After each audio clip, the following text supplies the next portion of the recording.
When love feels like drowning, the radical act of accepting what you deserve. Good morning, everyone. Thank you for joining me today. I want to begin by acknowledging the profound work of Regina Walker, whose groundbreaking research has transformed how we understand emotional healing among Black women.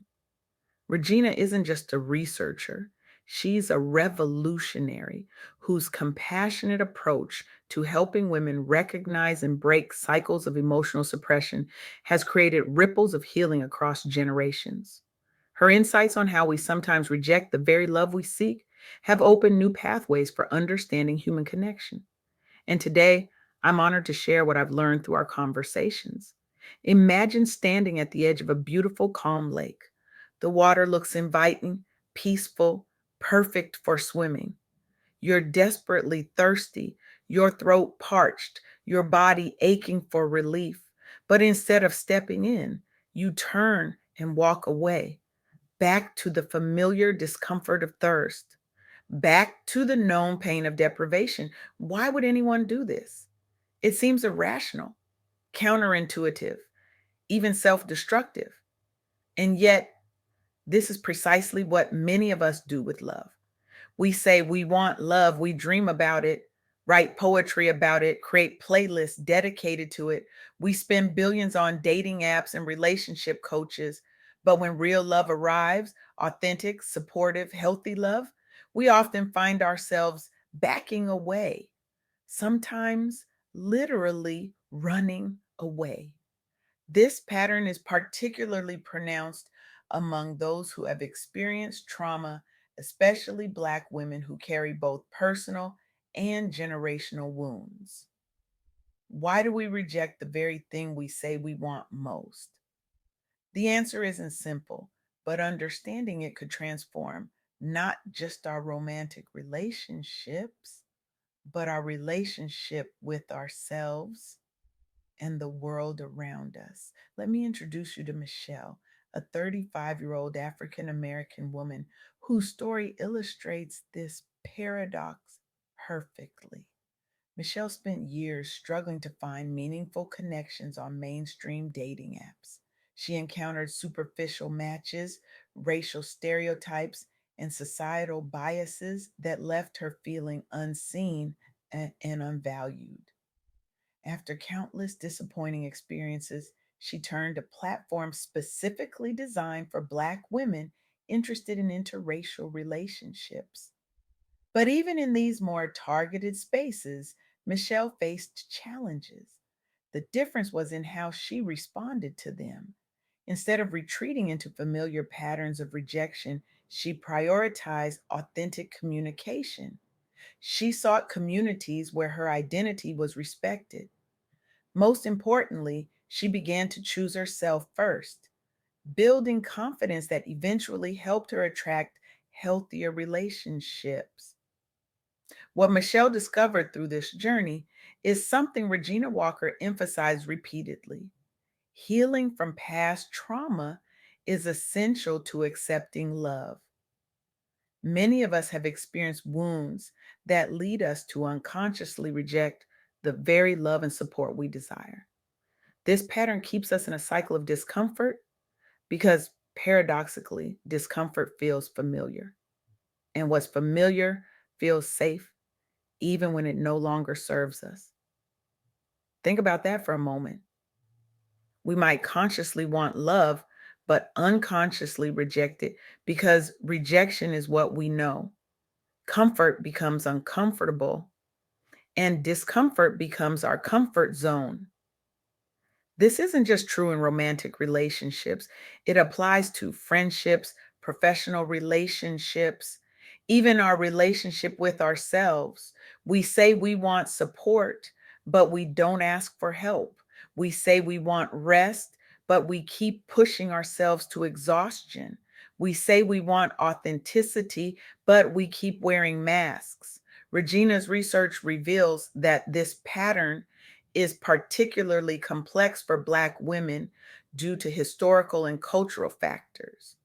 A groundbreaking study published in the Journal of Black Psychology explored how many Black women internalized strong identities post slavery, a legacy leading toward emotional suppression rather than openness. Participants reported difficulty expressing vulnerability due to societal pressure always to be strong. This made it challenging not only professionally, but also personally to accept support or affection without suspicion. The expectation placed on generations of Black women shaped behaviors around intimacy, including rejecting care as a form of survival during periods when dependence could be dangerous. But here's where hope enters the narrative. The study found that therapeutic interventions focus on self love practices help participants recognize suppressed emotions as valid needs, not weaknesses, and encourage healthier boundaries. Women who learned self compassion became more receptive partners at home and assertive leaders at work. This brings me to the second key insight from Regina Walker's work. Self awareness and honest communication are critical to breaking cycles of rejection. Consider the story of Deja and Joey. Deja, a Black woman from Chicago, met Joey, a white man from the South, on an interracial dating app. Their initial connection was strong, but tested by cultural misunderstandings around family expectations. What made their relationship different from countless others that fail at the first sign of cultural difference? Honest conversations about values allowed them to navigate these challenges together instead of letting fear dictate outcomes. They built trust through vulnerability, a process requiring both parties to unlearn old patterns rooted in comfort with discomfort. Deja's history included being taught not to expect lasting love due to generational trauma, which made opening up difficult at first. But by recognizing this pattern and communicating openly about it, she was able to break the cycle. Their story demonstrates how open dialogue can dismantle barriers created by trauma or social conditioning. This leads us to the third insight from Regina Walker's work. Cultural understanding empowers deeper connections. Navigating differences, whether in romantic partnerships or professional settings, requires empathy, patience, and authentic dialogue. When we engage with others from a place of understanding rather than fear or assumption, we create space for genuine connection and growth. But here's the challenge. How do we move from understanding these patterns to actually changing them? How do we learn to accept love when rejection has become our default? Regina suggests that the journey begins with recognizing that comfort with discomfort is a learned response, which means it can be unlearned. We can train ourselves to recognize when we're sabotaging connection out of fear. We can practice staying present when the impulse is to run. We can choose vulnerability when our instinct is to armor up.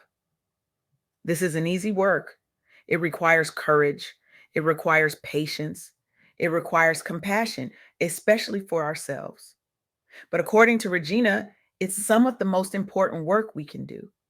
Because when we learn to accept love, real, healthy, supportive love, we don't just transform our relationships, we transform selves.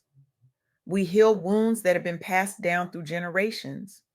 We create new patterns that can be passed forward instead. Think about the implications of this. If rejecting love is a learned behavior, then accepting love can be learned too.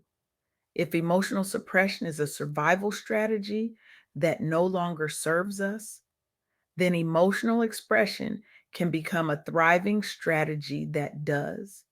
The women in the Journal of Black Psychology study who practiced self compassion didn't just become more receptive to love from others, they became more capable of offering authentic love as well. They became more effective leaders, more present parents, more engaged community members. By healing themselves, they began healing the systems around them. This is revolutionary because it suggests that learning to accept love isn't just a personal journey, it's a social one. It has implications not just for individual happiness, but for collective well being. Regina Walker's work reminds us that the strong Black woman archetype, while born of necessity and resilience, can become a prison when it prevents vulnerability and connection. The soft girl era that many Black women are now embracing isn't about weakness, it's about wholeness. It's about reclaiming parts of themselves that survival required them to suppress. When Michelle prioritized authentic communication and sought communities where her identity was respected, she wasn't just changing her dating strategy, she was changing her relationship with herself. She was saying, I deserve to be seen fully. I deserve to be valued completely. I deserve love that doesn't require me to be less than who I am. When Deja engaged in honest conversations with Joey about their cultural differences, she wasn't just improving their relationship, she was healing historical wounds. She was saying, my experiences matter. My fears are valid, and I'm brave enough to share them anyway. These aren't small acts, they're revolutionary ones. They represent a willingness to step into the unfamiliar territory of acceptance, to leave the known discomfort of rejection behind and risk the unknown experience of being truly loved. So I ask you today, what would happen if you stop running from the love you say you want? What if the discomfort you feel when someone truly sees you, values you, and supports you isn't a warning sign, but a healing opportunity? What if the very thing that feels most frightening, being fully known and loved anyway, is exactly what you need? The courage to accept love might be the most radical act of resistance in a world that profits from our disconnection. It might also be the most profound form of healing available to us. I challenge you today to examine where you might be rejecting love that's being offered. Where are you choosing familiar discomfort over unfamiliar comfort? Where are you saying no when your heart longs to say yes? Then, with deep compassion for all the reasons you learned to reject love in the first place, I urge you to take one small step toward acceptance. Stay present for 30 seconds longer when you feel the urge to run. Speak one truth when silence feels safer. Receive one compliment fully instead of deflecting it because you deserve love, not despite your wounds, but including them. Not after you've proven yourself worthy, but because you already are. Not when you finally become perfect, but in your beautiful, messy humanity right now. The water is waiting, your thirst is real. Today might be the day you finally step in. Thank you